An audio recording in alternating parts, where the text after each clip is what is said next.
Thank you. Sometimes when I hear these introductions, I think they're just way too long. But thank you for enduring it.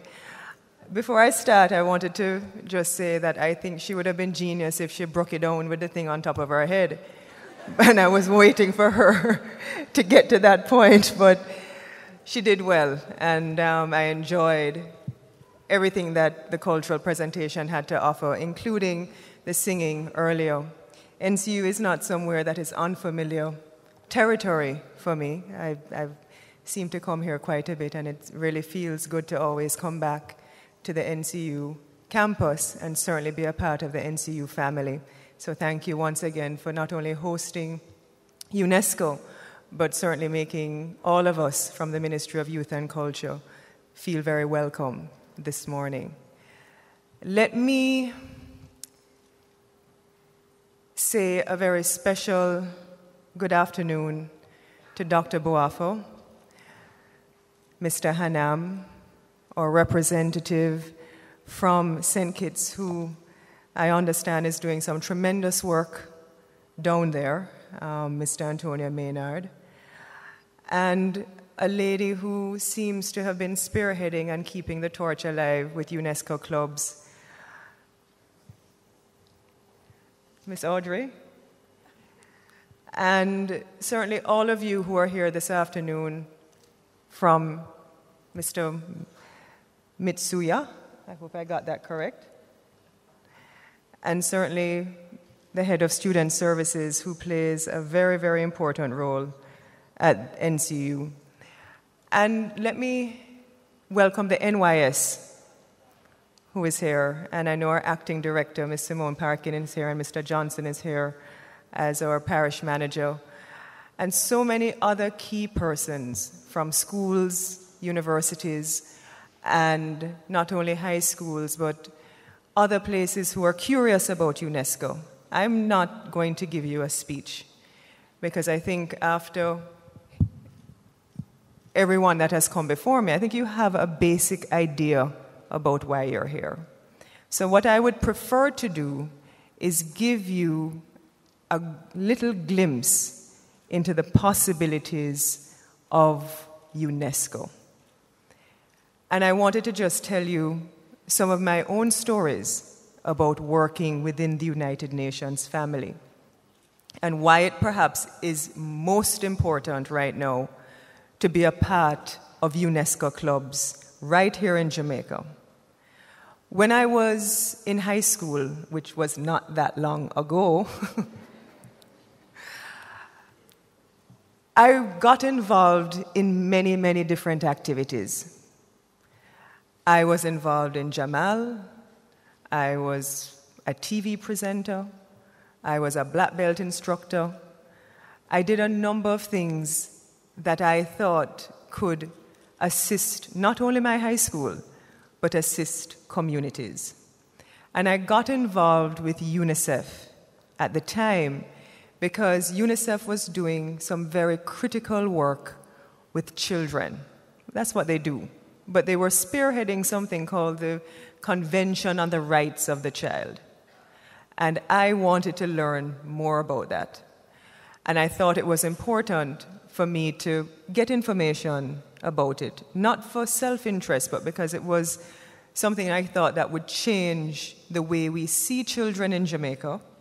And certainly, if it was ratified, it would change the way we operated and addressed children around the world. And so that is where it began. And the rest is really history. I became a UN Goodwill Ambassador, and my work started. And all of this actually started before I became Miss World. Fast forward to 2012. One of the most critical things that we have to address as a country is the status of our young people. And even though we have made significant strides as a country, both economically, socially, from an educational perspective, because make no mistake, in 1962, there are other countries in the world, like the United States, who are still fighting for civil rights.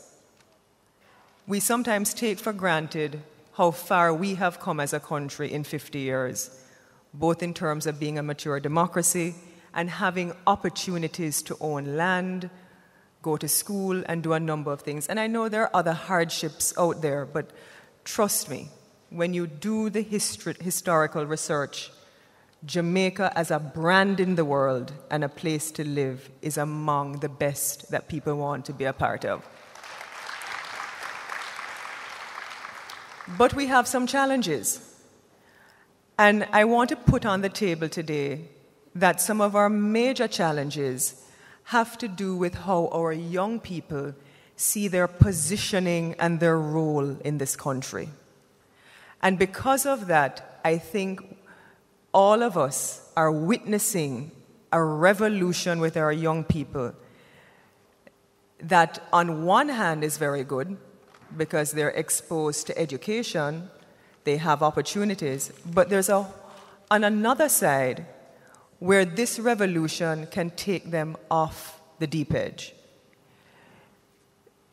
The research and statistics coming out about young women and smoking, young women and HIV, young women and men in engaging in illicit sexual behavior and the STDs, and the character formation of a lot of our young people is actually getting to a point that is not only disheartening, but we are creating for ourselves a situation where, as young people, many of us and many of you are destroying your potential for the future. So while it is that we seek to create jobs and opportunities and all these other things that we are supposed to do for you, we need to ask you to take care of yourselves.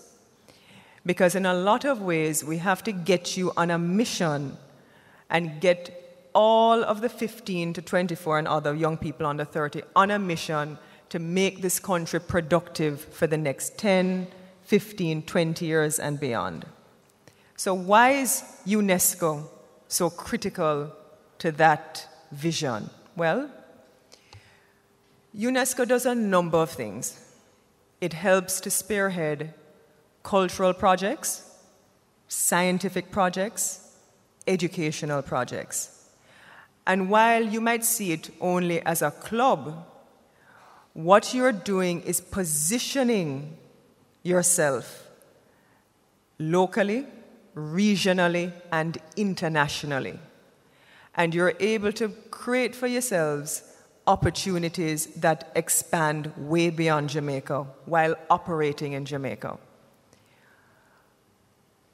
Many of you don't realize this, but this year alone, we are projected to make $2.2 trillion in the global economy with cultural and media services. That blows your mind. Jamaica as a brand contributes to that, but we take our culture, our cultural heritage, and most of our sites for granted. We sometimes see culture only as entertainment, when there's so many other things that goes into building the brand of culture. That is why it has to start as a nucleus in our schools. If you can be that benchmark which creates an awareness in people's minds about how important it is to value yourself, your culture, your education, and teach people how to do it, you will recognize that there's an explosion that will take place where people transform their minds around the idea that culture and cultural industries are critical to Jamaica and our productivity and Jamaica as a country to go forward for the next couple of years. So the UNESCO Club launch is important. It is important because we are starting once again to create opportunities across the country where young people can get together, discuss culture, education, science. where young people can get together and say, how can we create opportunities, not only for ourselves, but for our communities and for the country? How can we now talk to the Ministry of Youth and Culture, dialogue with UNESCO, have exchanges and partnerships internationally to create synergies of working together as young people around the world to protect and preserve culture.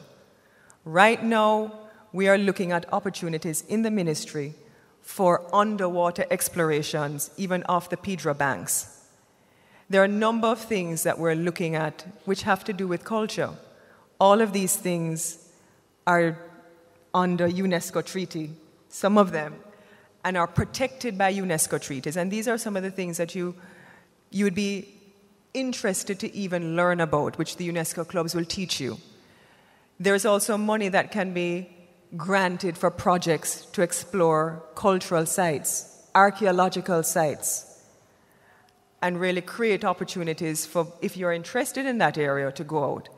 One of the things that we're going to be doing through the NYS is there are going to be new programs that will be funded to teach and train people to become cultural and heritage tour guides, so that Jamaica will also have the opportunity, and that will be announced further on down in another couple of weeks, where young people will have other job opportunities in these areas, and we will also make sure that you're positioned in the right way so that we have a melting pot going forward. So all of these programs are integrated under the Ministry of Youth and Culture.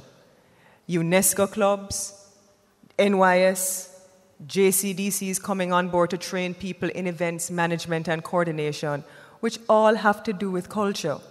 I know that the Minister of Education would have loved to have been here this morning, as well as Minister Paulwell, because everything has to come under UNESCO. So I want to say, as a minister, that I recognize the importance of the UNESCO clubs, but I want you to understand how critical a role you have to play right now at this point in Jamaica. We are not going to go forward if you don't embrace and get excited about your role in this country. Use the UNESCO clubs as a springboard for creating new opportunities for yourself, to get excited about science, education, and culture.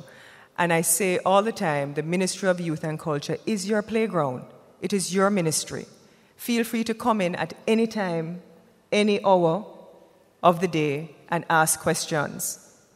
Seek answers, and we will work with you to create better relationships going forward, not only with UNESCO, but with the ministry and all the agencies that come under it.